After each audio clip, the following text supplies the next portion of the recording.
तुम्हाला माहिती का, घरात जर काही भाजीला नसेल ना, अशी वड्याची भाजी करून खाता यायची. मग एवढी भारी लागतात ना, त्याची मी रेसिपी शेअर केली होती उन्हाळी वाणातली, तिथं तुम्ही पाहू शकता. आता मूग डाळ आणि मटकीची डाळ भिजत घालून हे वडे तयार केलेले, त्याचीच इथं भाजी बनवते. घरात भाजीला पण काहीच नव्हतं, म्हटलं आज त्याच वड्याची भाजी बनवाय. त्यावर आपल्याला थोडेसे वडे लालसर होईपर्यंत भाजून घ्यायचे. आता दुसऱ्या कढईमध्ये तेल घातलं, त्यावर उभा चिरलेला कांदा घालून घ्यायचा. 2 ते 3 कांदे घेतलेत मी घरातल्या व्यक्तीप्रमाणे. लाल मिरची, लसूण आणि जिरं याची पेस्ट तयार केली. थोडीशी जाडसरच केली, खूप जास्तही बारीक केली नाही. तुम्हाला लाल तिखट घालायचं असेल ना, तुम्ही लाल तिखट पण घालू शकता.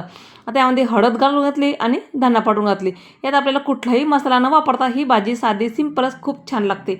एकदा अशा पद्धतीनं नक्कीच बनवून बघा. आता मसाला चांगला परतला की त्यामध्येच आपल्याला भरपूर सारं पाणी घालायचं. घरातल्या व्यक्तीप्रमाणे मी साधारणतः 2 ग्लास पाणी घातलं आहे. पाण्याला उकळलं की चवीप्रमाणे मीठ आणि त्यामध्ये आपल्याला वडे सोडून घ्यायचे. वरतून भरपूर सारी कोथिंबीर घालून घ्यायची. चांगलं 3 ते 4 मिनिटं भाजीला चांगला गदकू द्यायचं आहे. मस्त आपली भाजी इथं तयार झाली. तुम्ही या भाजीसोबत भाकरी खाऊ शकता किंवा चपाती खाऊ शकता. मस्त हा आमचा दुपारच्या जेवणातला बेस्ट. चला तर मग भेटू पुढच्या व्हिडिओमध्ये. तोपर्यंत बाय बाय.